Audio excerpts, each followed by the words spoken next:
नमस्कार, मैं विलास उर्पड़े फिर स्वागत करता हूं आपका आपके अपने web news channel supreme power पर। दोस्तों, हम देश प्रदेश, आपके जिले और आपके क्षेत्र से जुड़ी खबरों को प्रकाशित करते रहते हैं, तो कमेंट कर हमें अपने सुझाव और अपने विचार जरूर साझा करें।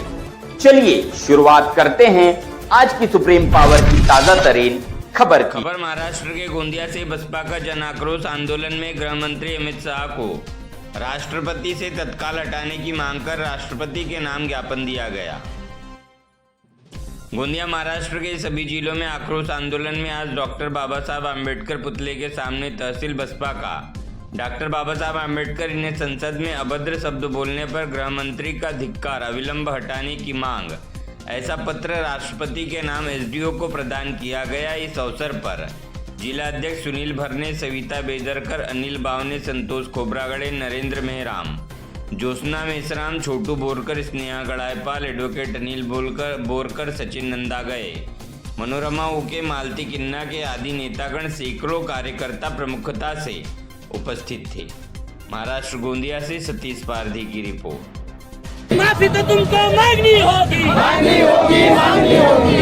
अमित शाह माफी मांगो, माफी मांगो, माफी मांगो। अमित शाह इस्तीफा दो, इस्तीफा दो, इस्तीफा दो। अमित शाह इस्तीफा दो, इस्तीफा दो, इस्तीफा दो। अमित शाह इस्तीफा दो, इस्तीफा दो, इस्तीफा दो। परम पूज्य डॉक्टर बाबा आंबेडकरांचा बहुजन समाज पार्टी सोमनाथ सूर्यवंशी अमर रहे। हमें भगवान चाहिए नहीं, हमको स्वर्ग में भी जाना नहीं है और तुम्हारे नरक में भी जाना नहीं है। और ये बोलते कि बाबा साहब के कारण क्या मिला है हमको? अरे बाबा साहब के कारण सब कुछ मिला है। अगर बाबा साहब का संविधान नहीं होता, वो संविधान के प्रति दो शब्द बोलती हूँ कि रुतबा मेरे सर को तेरे संविधान से मिला है। हालांकि यह सम्मान भी मुझे तेरे संविधान से मिला है और उनको जो मिला है वो उनके मुकद्दर से मिला है, लेकिन मेरा मुकद्दर भी तेरे संविधान से मिला है, तेरे संविधान से मिला है। ना जिंदगी की खुशी, ना मौत का गम, जब तक जी में है दम तब तक जय भीम कहेंगे हम, जय भीम कहेंगे हम। आज अगर सोचा जाए तो 85% ये बहुजन समाज है। ऐसा कहा जाता है कि चमचागिरी का तेल चला है बहुजनों के लाठी पर, वरना 15% कैसे राज करते बहुजनों के छाती पर। यही एक सही बात है कि हम बोलते नहीं और जो बोलते नहीं उनके ऊपर अन्याय अत्याचार हमेशा से होते आ जा रहा है। दूसरा एक मैं हिंदी में बोलने की कोशिश, इनका जो हत्याकांड हुआ म्हणजे त्यांना मारून टाकलं आणि मारून टाकल्यानंतर पहा मागे दिल्लीला निर्भया कांड झालं। साऱ्या देशातले गल्लीतले लोक हातामध्ये मेणबत्त्या घेऊन रस्त्यावर, हातरसचा कांड झाल्यानंतर किती लोक सवर्ण समाजातले रस्त्यावर उतरले गेले। त्या सरकार त्या संदर्भात कोणी बोलत नाही। या कायदा गरिबांचा गळा दाबतो आणि श्रीमंत कायद्याचा गळा दाबतात, अशी ही व्यवस्था आहे। आणि मग केला जातो कि बाबा साहब ऐसा नहीं, अम्बेडकर कहते तो भगवान मिल जाता। तो भगवान को तुम प्यारे हो जाओ, हमको कोई उस भगवान से लेना देना नहीं। हमारा भगवान जीता जागता कौन होगा? तो परम पूज्य डॉक्टर बाबा साहब आम्बेडकर है, जिसने हमको सम्मान से जीना सिखाया।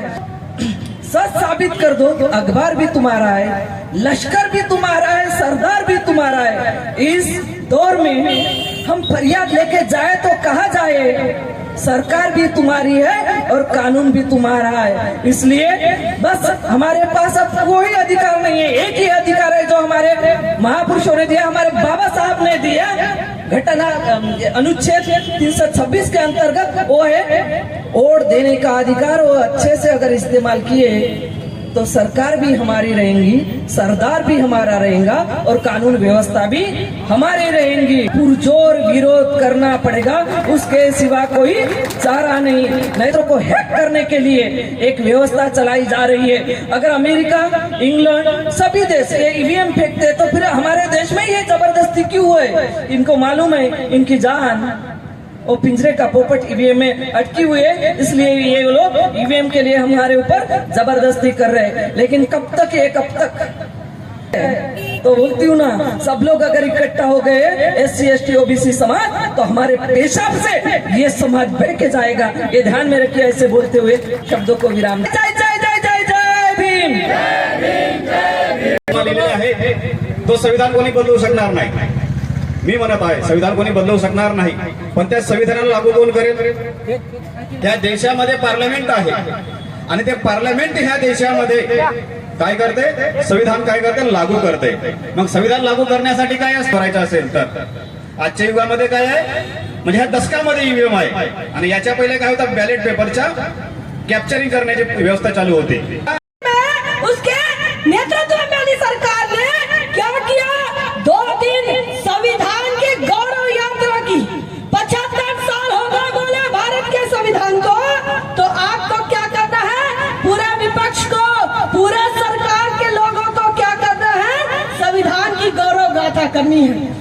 कभी भारत के संविधान की समीक्षा के लिए संविधान समीक्षा आयोग बनाया था और वो आप गौरव कर रहे थे, और इसी गौरव के दरमियान अमित शाह के जो बोल बिगड़े वो 11 सेकंड आप तमाम लोग दोहरा रहे हैं। वो कह रहे हैं कि आप अम्बेडकर का नाम लेने के बजाय भगवान का ले लेते, तो ओबीसी पिछड़ा इस बात का विरोध कर रहा है। और ये बाबा साहब को लेकर जो बयान आया, नादरपूर्वक जो बयान आया, जो अपमानजनक बयान आया, उसका विरोध पूरे देश में हुआ कर रही है। बाबा साहब की जैसी होगी। सदन में देखा 2024 में जब तीसरी टर्म में नरेंद्र मोदी प्रधानमंत्री बनते हैं, तो वो क्या करते हैं? संविधान को नमन करते हैं, संविधान को माथा झुकाते हैं और ऐसा दिखाते हैं कि भाई संविधान को बचाने वाले हम ही हैं, बदलने वाले भी यही हैं। लेकिन जब वो संविधान के सामने झुकते हैं, संविधान पर चर्चा करते हैं, तो हमको लगा कि भाई हमारे पीढ़ी को लगा, हमारे छोटे भाई बहनों को लगा भाई अब तो बीजेपी भी सुधर रही है। बाबा साहब को लेकर कैसे विचार है? बाबा साहब को लेकर कैसे विचार है? अरे जो संविधान समीक्षा आयोग अटल बिहारी की सरकार बनाती है, उनके कैसे विचार है? तो आज जो RSS के हेडक्वार्टर पर जो तिरंगा नहीं फहराया जाता, ये बाबा साहब के प्रति विरोध प्रदर्शित करते हैं। बाबा साहब अम्बेडकर को RSS के लोगों ने चिट्ठी लिखी, बोले अशोक चक्र तिरंगे पर नहीं चाहिए।